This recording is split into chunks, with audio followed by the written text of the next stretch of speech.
am answering the question today, how do I get my book into bookstores? Now, if you want to see a transcript of this and get the show notes, go to launchpadpub.com/blog/bookstores. And now I'm going to blow your mind with this information.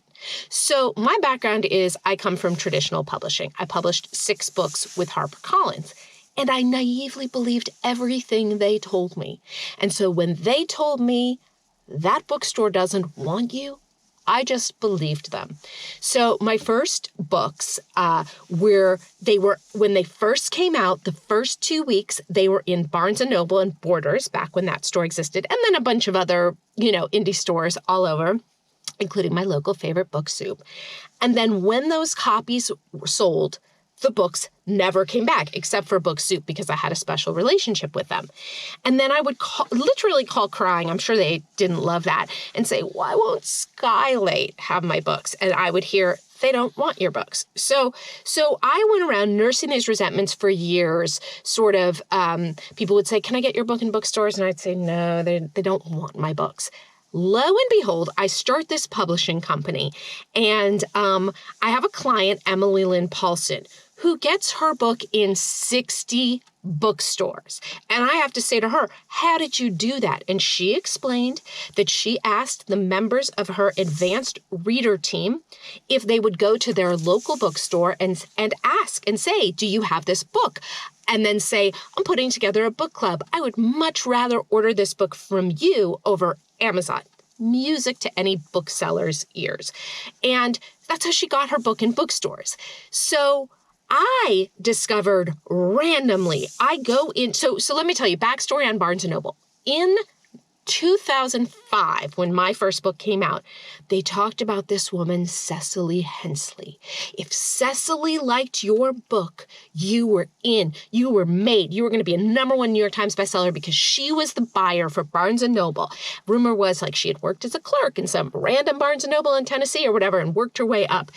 Now, Cecily I wasn't the anointed one. By the way, she was fired a few years ago, so that whole thing is over. Then I discover I walked into my local Barnes & Noble about a month and a half ago, and I was just chit-chatting with the guy who worked there.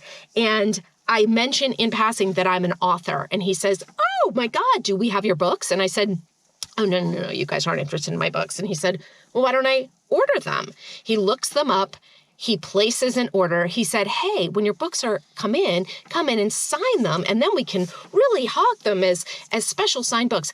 It blew my mind. And this is why it blew my mind. So many people, when they talk to me about wanting to publish a book traditionally, which is to say sell a book to a publisher, they say, well, I really want to be sent on tour, and I really want my book in stores. Well, authors don't get sent on tour. Whatever, we're in COVID time anyway. Even before that, the only authors that were getting sent on tour were the authors who could well afford to fund their own tours. And it blows my mind. It is actually easier for me to get the books I publish myself into bookstores than it was when my books were published by HarperCollins.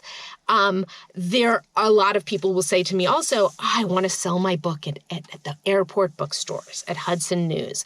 I know travelers would love it. Well, what's happened with Hudson News is I've heard different numbers, but that's pay to play. So not everybody. I mean, they're ordering Simon Sinek's book or J.K. Rowling's book or whatever, but anyone else who wants to get in there, I've heard anything from $3,000 to $10,000 just to have your book sold there.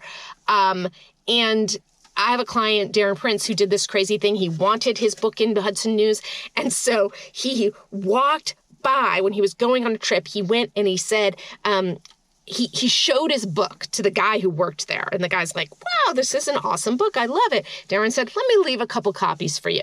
And then when he was coming back through town, he went into the store again. And the guy said, oh my God, all these people came in and they were so interested in your book. I wished that we could sell it. So it's almost like the dude saved $20,000 and it looked like his book was in Hudson News already. So the long and the short of it is that you are your own greatest advocate here. I heard a rumor, I will tell you, I have not tried this, that you can call a bookstore and say, hey, do you have blah-de-blah's book in? they say, no, we don't carry that book.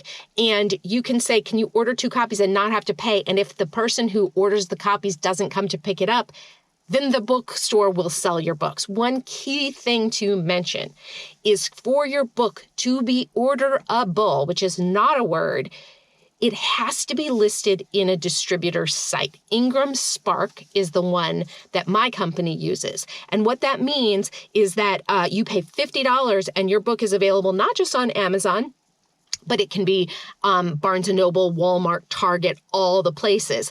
So if you list it through Ingram, except in very rare cases, it will then be on the website for Barnes & Noble, on the website for Walmart, on the website for Target. And in this day and age, when people aren't even really going to stores as much, that can mean just as much as being sold in the store. It doesn't. Being sold in Walmart is freaking huge because they buy mass quantities and very few of them. But, in this sort of world of perception and building up our own sort of stories and whatnot, that's the next best thing. So that's it.